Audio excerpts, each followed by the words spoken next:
Hoş geldiniz.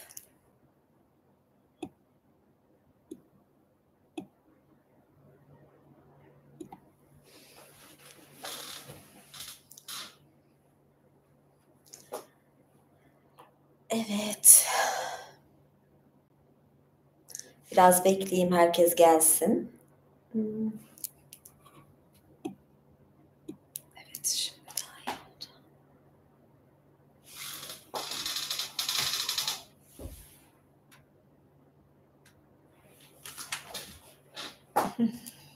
Şimdi, evet.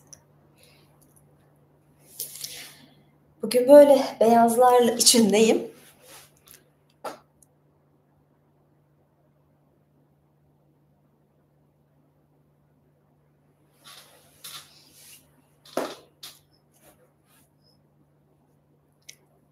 Aslında başka bir şey giyecektim. Sonra çok memnun olmadım.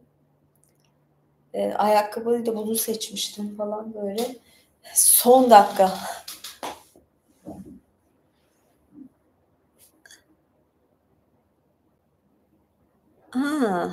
Uyurken isminizi sesleneyim falan.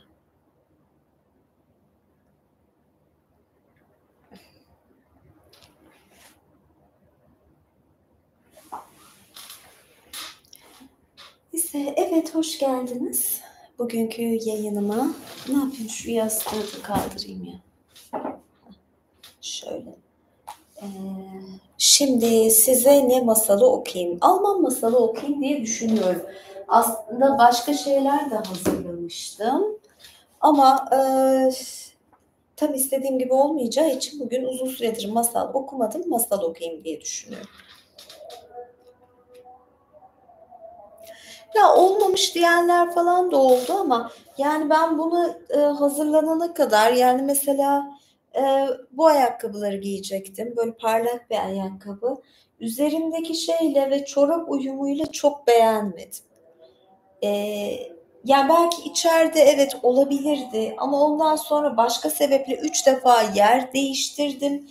Yere göre kıyafet de değiştim. Arka plana şimdi başka pufun üzerinde otursaydım beyaz olmayacaktı falan. Yani ayağımdaki oje rengine göre de şey yapıyorum. Şimdi pembe oje varken kırmızı olmaz.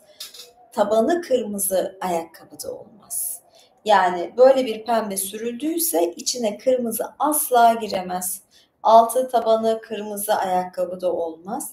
Böyle olunca bazı şeyler böyle değişiyor falan böyle. Evet. Neyse. Başlayabiliriz. Ne okuyayım diye düşünüyorum. Şöyle bakayım. Alman masallarından. Adam Otu'nu okusam mı? Hemen ben buna gözüm ilişti. Adam Otu. Cin Cüceler var. Adam Otu var.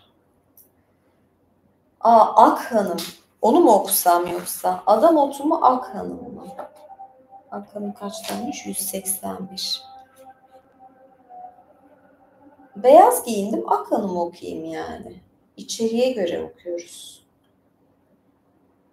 Kimono gibi bir şey var. Bir gün Japon masalı okuyacağım. Ya içeriki odada okuyacaktım. Dediğim gibi bazen ezan okununca tam o sırada, şu anda da mesela okunuyor. Tamam, çok güzel, çok tatlı. Biraz kısa bir masal olmadı, minik bir masal daha okurum size.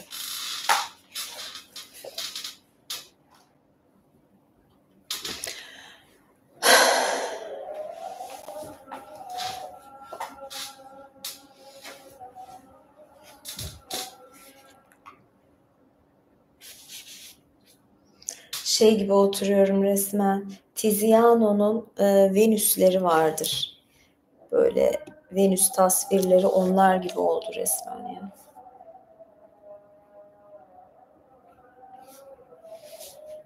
Yani bence çok tatlı oldu.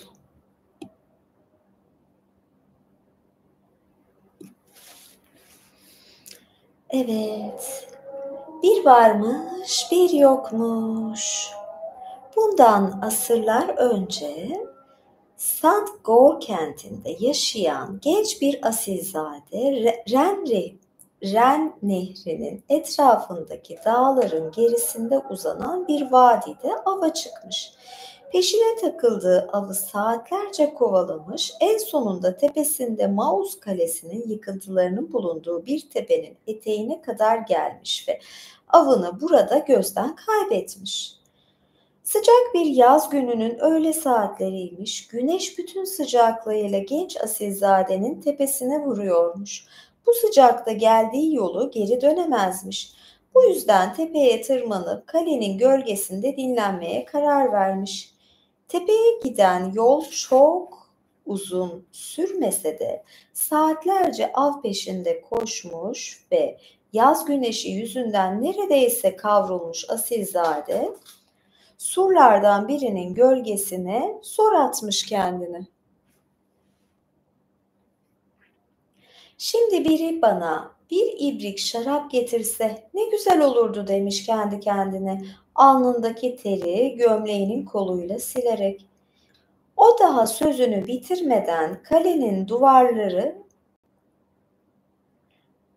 sözünü bitirmeden kalenin duvarlarını kaplamış sarmaşıkların arasından dünyalar... Ah, ne saçma oldu. O daha sözünü bitirmeden kalenin duvarlarını kaplamış sarmaşıkların arasından dünyalar güzeli bir kız çıkmış. Bir elinde ağzına kadar şarapla dolu bir ibrik, diğer elinde de demir bir halkaya takılmış. Boy boy anahtarlar varmış.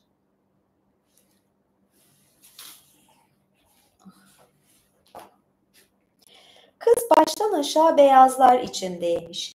Lepiska saçları yerleri süpürüyormuş. Teni yeni açmış zambaklar gibi tazecikmiş. Öyle derin bakışları varmış ki asilzade oracıkta vurulmuş ona.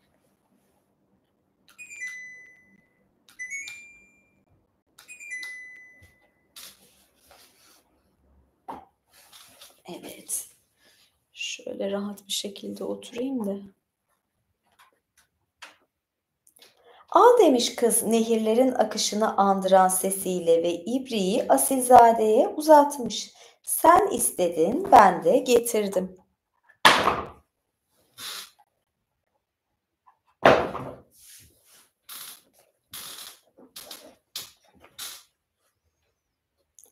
Hayatında gördüğü en güzel kızın kendisine böyle bir lütufta bulunması genç asilzadenin göğsünü sevinçle doldurmuş, ibriği tepesine dikip şarabın tamamını içmiş. O şarap içerken kızın ona bakışında asilzadeyi büyüleyen bir şey varmış. Sanki kızın gözle görülmeyen saçak saçak kökleri varmış da bu kökler bedenini aşıp ruhunu sarmalıyormuş. Kızın hislerini açık seçik görebildiğini fark etmiş. İpek saçlarına dokunabilmek umuduyla elini uzatmaya yeltenmiş.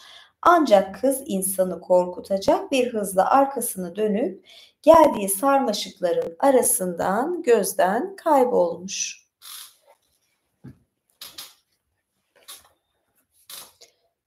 Asilzade hemen ayağa kalkıp onun arkasından koşmuş. Ancak kızın girdiğini açıkça gördüğü yerde sarmaşıklar asırlardır yerinden kımıldamamış gibi duruyormuş. Dalları belindeki bıçakla kesip sağa sola doğru savurmuş. Ancak nereden geldiği belli olmayan yarasalar, baykuşlar ve daha ne kadar uğursuz gece hayvanı varsa uğultular ve çığlıklar içinde sarmaşıktan dışarı çıkmış tepesinden uçarak asilzade kale yıkıntısının duvarlarını yoklayarak bir açıklık aramış. Bütün öğleden sonra ancak nafileymiş. Gece çökerken yüreğinde bir hüzünle evinin yolunu tutmuş. Genç asilzade o günden sonra başka bir adama dönüşmüş. Genç yaşına rağmen beli bükük, omuzları çökük bir ihtiyar gibi dolaşıyormuş ortalıkta. Hiçbir şeyden zevk alamıyor, huzurlu bir anın nasıl bir şey olduğunu hatırlamıyormuş bile. Nereye gitse gözleri Akhan'ımdan bir iz arıyormuş. Duyduğu her sesi ilk başta Akhan'ım zannediyor. Ormandaki ağaçların bile onun suretine büründüğünü görüyormuş. Yemiyor, içmiyor, gündüz düşlerine dalarak onu düşünüyor, geceleri de rüyalarında onu görüyormuş. Bir süre sonra her gün kalenin yıkıntılarına gitmeye başlamış.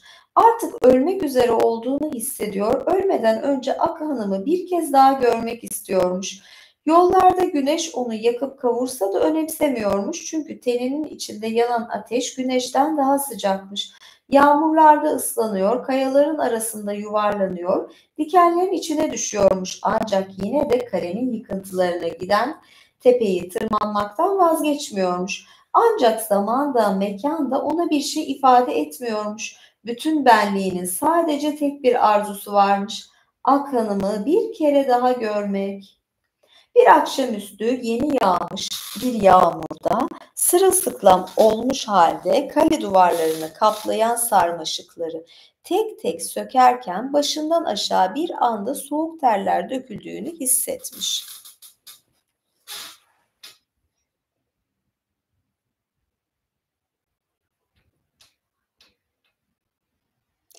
Hemen arkasından bütün bedenini bir titreme almış. Asilzade olduğu yere yığılıp ateşler içinde kıvranmaya başlamış. Bu haldeyken bile Akan'ımı düşünüyor, onun adını sayıklıyormuş.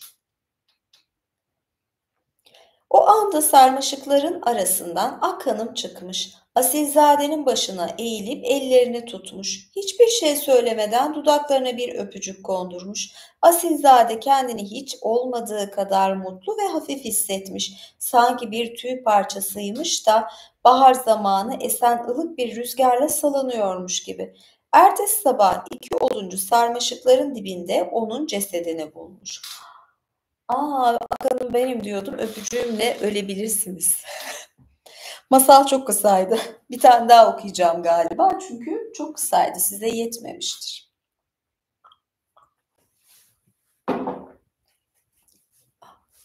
Şu kolumdaki sakatlık sürüyor.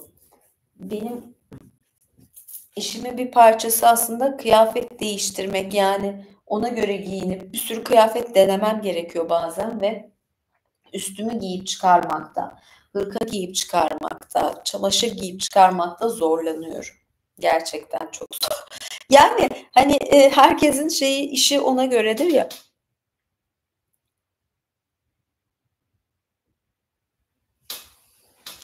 Evet, bir tane daha masal bakayım. Bir Alman masalı daha bulayım bakalım. Masallar çok kısa çünkü. Adamın ölüsünü buldular. Adam otunu mu okuyayım? Dur bakayım. Cin Cüceler 121, Adam otu 133.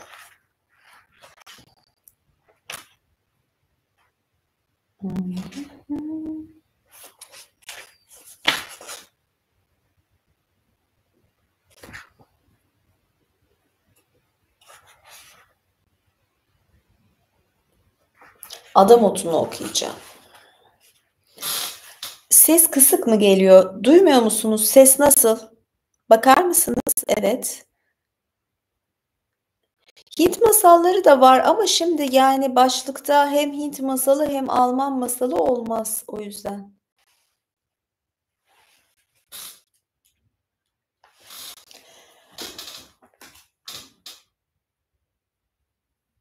Bakayım bunu.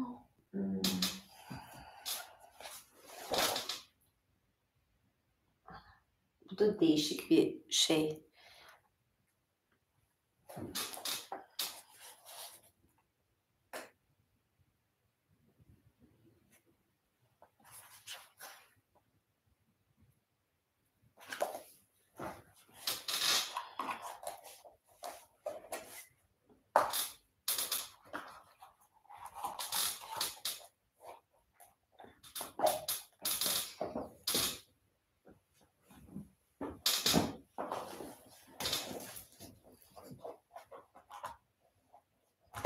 Şimdi ne yapalım? Beyazlara uygun bir şey olsun.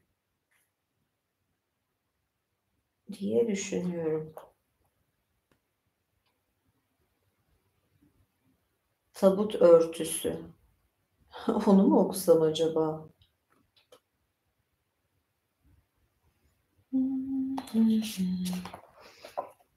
Evet.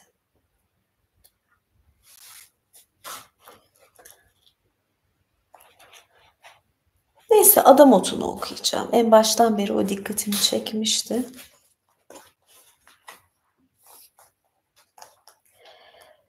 Magdeburg'da yaşayan herkes bilirmiş ki mayasında hırsızlık olan, yani babası, büyük babası ve büyük büyük babası hırsız olan veya annesi hayatında en az bir kere hırsızlık yapmış olan veya doğumundan kısa süre sonra bir şeyleri aşırma isteği duymuş olan biri asıldığında hırsızın son nefesini verdiği dar ağacının altında adamotu ya da dar ağacı bebeği adıyla bilinen çirkin bir bitki peyda olurmuş. Koyu yeşil yaprakları tepesindeki tek bir sarı çiçeğiyle oldukça biçimsiz bir bitkiymiş bu. Ancak büyük bir güce sahipmiş ve onu toprağından söküp alan kişinin bütün dilekleri kabul olurmuş. Ancak adam otunu topraktan sökmek öyle kolay bir iş değilmiş. Eğer köküyle birlikte topraktan tamamen sökülmezse hiçbir işe yaramazmış ve onu sapından çekip de sökmeye çalışan kişi hayatını boşu boşuna tehlikeye attığıyla kalırmış. Kürekle kazacak olsanız küreğiniz toprağa değdiği anda şeytanlar, cinler ve adı bilinmeyen bir sürü başka gece yaratığı etrafınıza toplaşmış da tepenizde çığlıklar atıyormuşçasına bir gürültü başlarmış. Bu gürültüye rağmen korkmayıp adamotunun kökünü kazmaya devam ederseniz cehennemin kapısını açmış da içinde ne varsa tepenize boşalmış gibi ulumalar, zincir şakırtıları, yıldırımlar sararmış etrafınızda. Bir an bile tereddüt edecek olursanız hayatınız ellerinizden kayıp gidermiş. Nice yiğit yürekler bu çirkin bitkinin başında atmayı bırakmış, nice yiğitlerin cesedi eciş bücüş olmuş halde bulunmuş dar ağacının altında.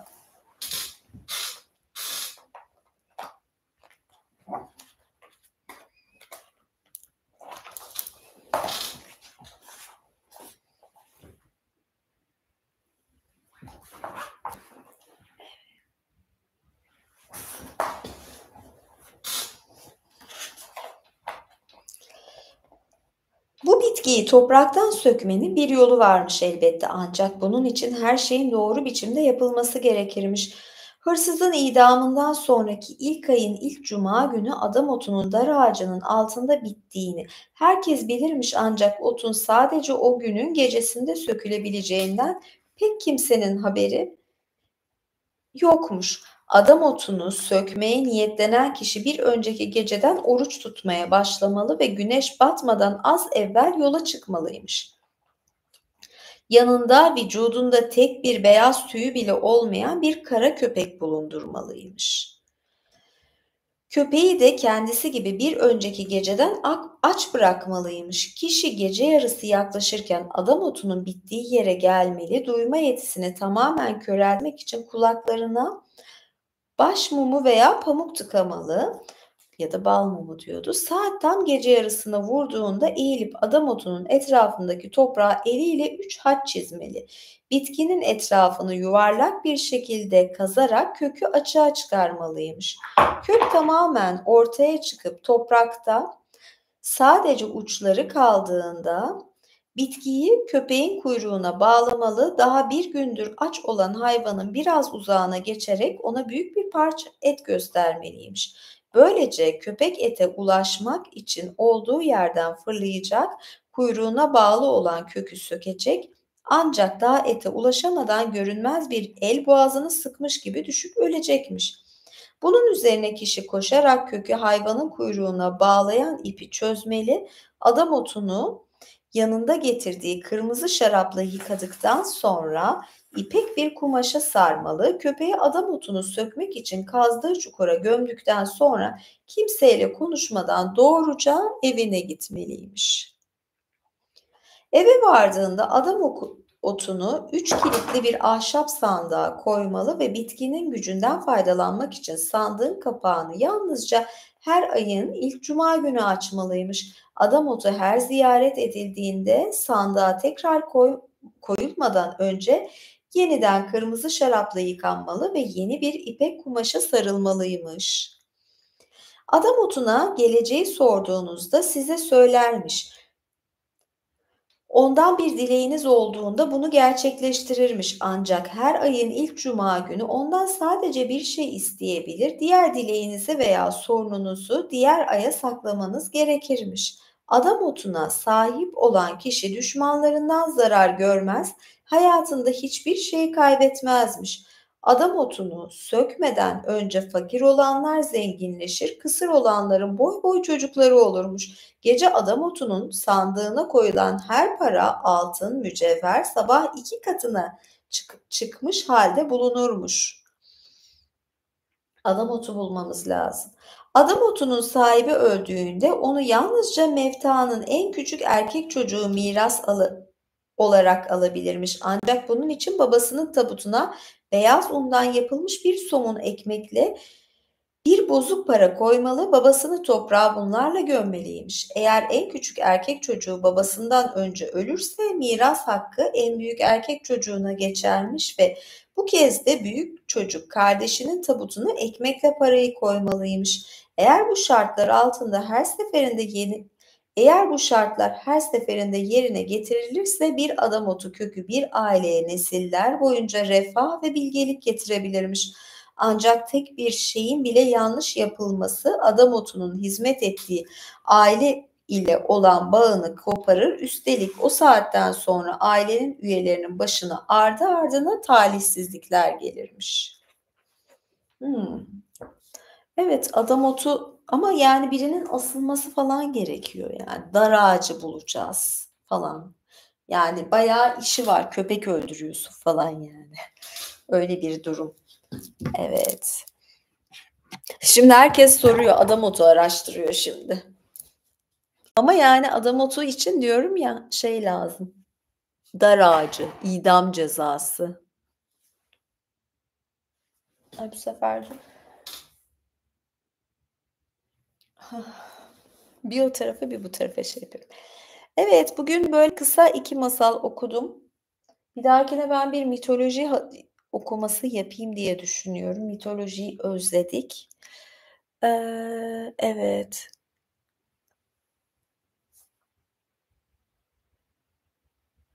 Nedir bu? 44, 39. Ayak numaram 37. 36 bile olan ayakkabı var yani.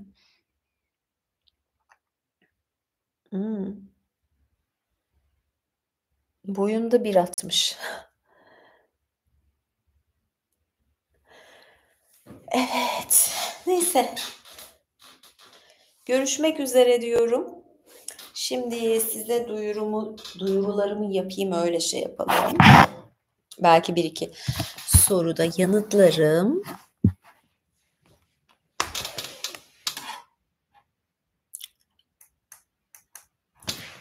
Bu ışık daha iyi oldu.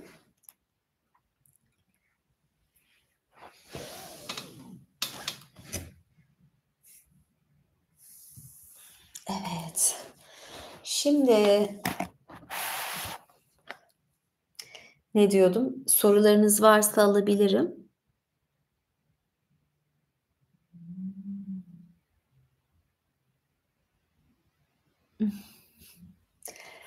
Ne diyordum? Birazdan bir savaşçı yayını yapacağım. Ondan sonraki kitleye göre de zaten devam ederim. Arada sürpriz, imparatorları sürpriz yayınlarım oluyor zaten belli anlarda. Böyle paylaşım yapıyorum. Şimdi dediğim gibi savaşçılara yayın, ondan sonra imparatorlara da yayın olabilir. Yurt dışından izleyenler benim üyelik yayınlarımın kaydını Patreon'da paylaşıyorum. Yurt dışından bazen üyelik alamıyorsunuz, yapamıyorsunuz. Patreon'dan yapabilirsiniz. Eee, böyle, yani, savaşçıları haftada bir canlı yayın oluyor. Zam yapmadım. İmparatorlara ise haftada 2 yayın ve ayrıca özel bir video oluyor. Görüşmek üzere diyorum. Hoşça kalın. İyi hafta sonları. Baybay.